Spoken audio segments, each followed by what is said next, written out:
Media में झूठ बोला जाता है, पैसे लेके प्रोग्राम्स करते हैं। जर्नलिज्म में आपका आना क्यों हुआ? मेरे जैसे लोगों की कदर नहीं है यहाँ। मौलाना साहब ने गलत बात कही या फिर गलती हामिद मीर साहब की है? वो इमरान चोर है, वो शहबाज शरीफ चोर है, वो नवाज शरीफ चोर है। आप भी एक जर्नलिस्ट हैं, लिफाफे की ऑफ़र हुई, अगर हुई तो कितनी हुई? आज भी एक किराए के घर पे हूँ। अस्सलाम वालेकुम व्यूवर्स, मैं हूँ ज़ुहैब शेख और आज मेरे साथ बहुत बड़ी पर्सनैलिटी मौजूद हैं, पीजे मीर साहब। इनको कौन नहीं जानता, इन्होंने क्रिकेट में भी बहुत काम किया है। पहले सोल्जर थे, फिर क्रिकेट, उसके बाद फिर जर्नलिज़म। तो आए हम इनसे आपकी मुलाकात करवाते हैं और इनसे बातचीत करते हैं। अस्सलाम वालेकुम सर। वालेकुम सलाम। सर, परवेज़ जमील मीर से पीजे मीर कैसे हुए? क्योंकि गोरे को मेरा नाम नहीं प्रोनाउंस करना आता था अंग्रेज़ को। जब मैं लीग क्रिकेट खेल रहा था उधर, तो वो मुझे पावे पावे करे, हेलो पावे। तो मैंने कहा यार मैंने उनको समझाया अंग्रेज़ी में। मैंने कहा देखो, हम खाते हैं वहाँ पाकिस्तान में सिरी पावे, तो मैं पावे नहीं हूँ, तो मुझे परवेज़ तुम कह नहीं सकते। आर का प्रॉब्लम है, वो पावेज करते हैं जी। वो रिची बेनो कभी कमेंट्री करता था, तो वो मुझे फावे में ये वो। तो फिर मैंने उनको कहा just call me PJ, it's easier. वो माजिद खान हमारे हीरो, उनका नाम माजिद जहांगीर खान था। उनके लिए मुश्किल था, वहाँ से माजिद भी एमजे खान बन गया। तो बस वो शॉर्टनड होता है और ऐसी कोई बात नहीं, बस वो नाम पड़ गया पीजे मीर। और सर सेंटिमेंट भी काम कर गया, ये पीजे मीर का नाम मशहूर हो बस देख लो, लाइफ है। सर देखें, आर्मी में जो बंदा जाता है वो फिर चाहता है कि वो आगे ब्यूरोक्रेसी में जाए और जनरल से फिर आगे रैंक में जाए। आप एक सोल्जर बने, फिर आपने एक जंग में भी हिस्सा लिया और फिर उसको छोड़ के फिर क्रिकेट में आ जाना, ये सफ़र की कुछ समझ नहीं आई। हमेशा एक डिसिप्लिनेरियन हूँ जी, रहा हूँ जी। और जो थोड़ा बहुत अरसा फ़ौज में गुज़रा, वहाँ भी मैंने बहुत डिसिप्लिन सीखा जी। और उसी को मैं अपनी लाइफ में लेके चलता हूँ। क्रिकेट के अंदर भी डिसिप्लिन चाहिए जी, जो पहले था, अब तो मैं नहीं कह सकता इतना, लेकिन ये मैंने आई थिंक क्रेडिट कि जो मेरा थोड़ा बहुत टाइम गुजरा फ़ौज के अंदर और पर्टिकुलरली 71 की वॉर के बाद मैंने बहुत सीखा जी। एंड आई गेस इसी को मैं आगे लेके चलता हूँ। और ये एक ट्रांसफॉर्मेशन, मेरा पैशन था क्रिकेट का, मेरा पैशन था कि मैं पाकिस्तान के लिए खेला बड़े मैचेस, और इंडिया के ख़िलाफ़ मेरा पैशन था कि मैं पाकिस्तान के लिए खेलूं, लेकिन नहीं खेल सका। लेकिन मैं ग्लमॉगन की तरफ से इंडिया के ख़िलाफ़ खेला 79 में, and so that was my दिल में जज्बा था इंडिया को हराने का। नहीं, हराने नहीं मेरा, क्योंकि इंडियन प्लेयर्स देखो मेरे साथ सारी उम्र खेलते आए हैं, बड़े अच्छे प्लेयर्स हैं, टॉप नाम है। क्रिकेट कंपटीशन एक ग्राउंड पे एक अपनी जगह पे है। जी, जी। और ज़रूरी नहीं होता कि ये जज्बे हर एक के अंदर होते हैं। कौन सी टीम, आप ऑस्ट्रेलिया के साथ, इंग्लैंड, वेस्ट इंडीज़ के साथ खेलो, हराना हमने सबको है, या उन्होंने हमें हराना है। हमारे पास फ्रेंचाइज तो है कोई नहीं कि भाई हम हर मैच जीतेंगे। हमें स्पोर्ट को स्पोर्ट लेना चाहिए, लेकिन हम इसमें बड़े इमोशनल हो जाते हैं और परहैप्स बिकॉज ऑफ राइवलरी कह लो, लेकिन क्रिकेट के अंदर फ्रेंडली राइवलरी है, क्रिकेट के अंदर ऐसी कोई बात नहीं है। सो आई वांटेड, बट वो किसी और तरीके से हो गया। सर आर्मी भी हो गया, उसके बाद फिर आपने क्रिकेट भी, तो फिर जर्नलिज्म में आपका आना क्यों हुआ, कैसे हुआ? ओके, मैंने कई दफ़ा कहा कि मैं एक मैच था श्रीलंका के ख़िलाफ़, तो मैंने 78 किया उनके ख़िलाफ़, तो वहाँ I was the top scorer. बस गलती एक होगी कि मैंने एक इम्पेचुअस शॉट मार दी जिसमें मैं डीप लॉन्ग ऑफ पे मैं आउट हो गया। तो मुझे अभी तक याद है कि नज़र मोहम्मद हमारे कोच, उन्होंने कहा तुम्हें वेट करना चाहिए था, 100 करके जो मर्ज़ी करते। I respect that. वो नहीं हुआ बहरहाल। तो उसके बाद जब गए तो वो लोग होते हैं जो आपको कमेंट्री बॉक्स में ले जाते हैं। तो मेरे दो दोस्त हैं, हबीब रहमान और तारिक रहीम जी। तो उन्होंने मेरा इंटरव्यू किया और इसी तरीके से वेस्ट इंडीज़ के ख़िलाफ़ भी वो मुझे ऊपर ले गए। मुझे याद है कि मैंने वो उसको वैन बर्न होल्डर को 5 चौके मारे, तो मेरा बड़ा दिल था कि 6 चौके इसको मारूं मैं जी। एंड नहीं हुआ। वो अगले गेंद के उन्होंने वो क्लाइव लॉयड ने नया गेंद ले लिया, तो बर्नर्ड जूलियन ने इधर मुझे मारा, यहाँ गेंद नया, हेलमेट्स होते नहीं थे। तो खैर अंदर आ गए, कारदार साहब भी आ गए, ये वो, मैं चला गया हॉस्पिटल। बट फिर अगेन वो, जी तुमने किस तरह 5 चौके, तुमने ये क्या किया, फलाना क्या किया। तो it just went from there and I liked it. फिर मुझे उसके बाद मैंने क्रिकेट की कमेंट्री की, बड़ा खुशकिस्मत हूँ कि उमर कुरैशी साहब के साथ की जी जी विल्स कप के अंदर, जी जी एंड कई और बड़े नाम थे उनके साथ। सो आई लर्न। तो इसमें मैं क्रेडिट देता हूँ कि मुझे यहाँ पुश किया था माजिद खान ने, माजिद जहांगीर ने, हाँ जी एंड उनको मैंने हमेशा एक इंस्पायरिंग एक आदमी समझा है, हमेशा एक इनकरेजिंग आदमी समझा। मैं जब टीन्स में था तो बाग़ जना में जब खेलते थे हम लोग, तो उनके वालिद थे डॉक्टर जहांगीर खान, अल्लाह उनको जन्नत दे। बहुत ही उनसे अक़ल की, लर्निंग की बातें सीखते थे, मज़ा आता था। लेजेंड थे, he was a legend of his times.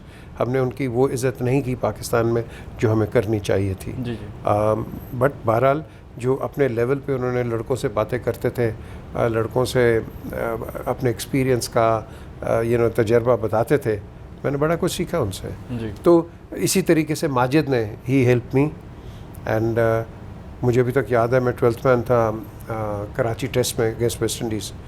तो हमेशा 12th मैन एक नर्वस होता है टेस्ट मैच के अंदर। जी जी तो he kept on talking to me, और जब गेंद जाता था उनकी तरफ तो वो मुझे फेंकते थे ऊंचा, कि मैं गेम के अंदर रहूं और मुझे इनका वो खौफ ना हो कि मैं यहाँ कर क्या रहा हूँ। सो मैं, ये छोटी छोटी बातें होती हैं लेकिन बहुत बड़ी बातें हैं, and I learned a lot from him, and I will always be thankful to him. Sir, पहला न्यूज़ चैनल कौन सा था जिसमें आपने फर्स्ट अपीयरेंस दी?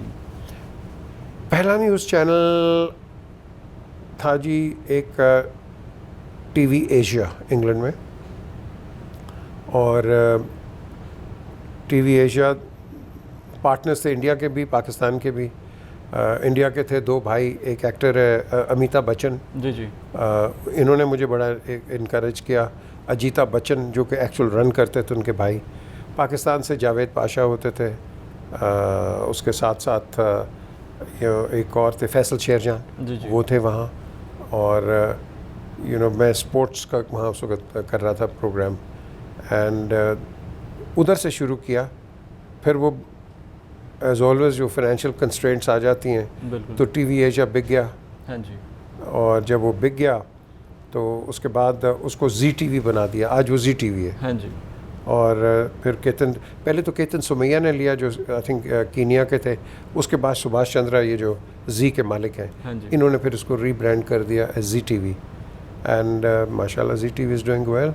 सर, इंडिया का जिक्र आया तो आपके वालिद साहब जो थे वो गांधी के साथ भी काम कर चुके हैं। जी बिल्कुल, 1934 में, बल्कि मैं आपको तस्वीर भी दिखाता हूँ, फंडामेंटलिस्ट थे, फंडामेंटलिस्ट नहीं कहूँगा मैं, कहा हार्ड लाइनर फनेटिकल हिंदूज थे। जी वो जी। मुसलमानों के ख़िलाफ़ बहुत एक आप कह लो कि उनसे तशद्दुद कर रहे थे। बिल्कुल। तो my father took him to Bihar in 1934 and showed कि ये जो किलिंग्स हो रही थी, एंड मेरे पास वो हिंदी के अभी तक वो पेपर कटिंग्स भी हैं जी कि मोहम्मद जमील मीर ने ये दिखाया, वो किया गांधी को, ये वो, तो अभी तक मुझे याद है। एंड मुझे नहीं पता था जब छोटा था कि कौन है। बड़ा हुआ तो तस्वीरें घर पे देखी तो मैंने कहा ये कौन, तो उन्होंने कहा ये महान महात्मा गांधी हैं, जी जी। इनके साथ उन्होंने काम किया था। So this is what I learned about. Sir, बात करते हैं जर्नलिज़म के ऊपर।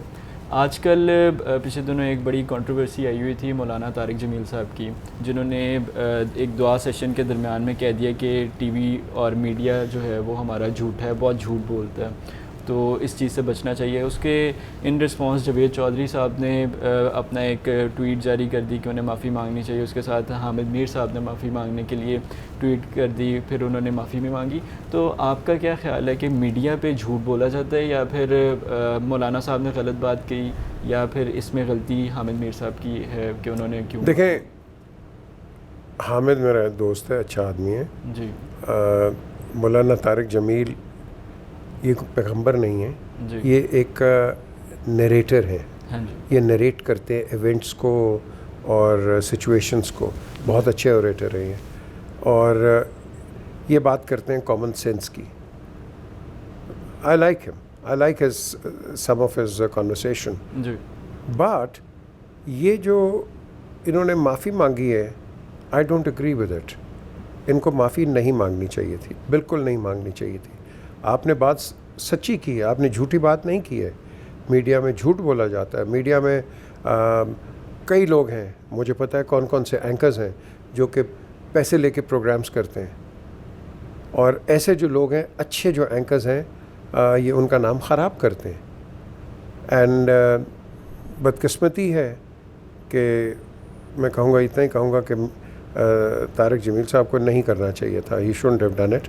He should stick by it because he was telling the truth and he was not lying. झूठ नहीं बोला.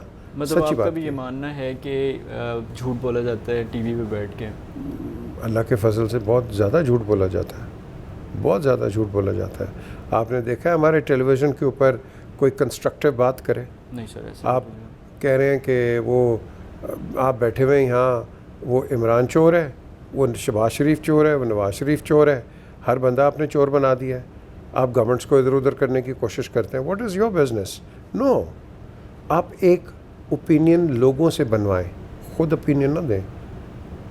और आप लोग किसी की साइड ना लें, किसी के टिल्ट ना करें. अगर आपने ये कर दिया, एक तो फिर I don't consider him as a journalist. You have to be balanced.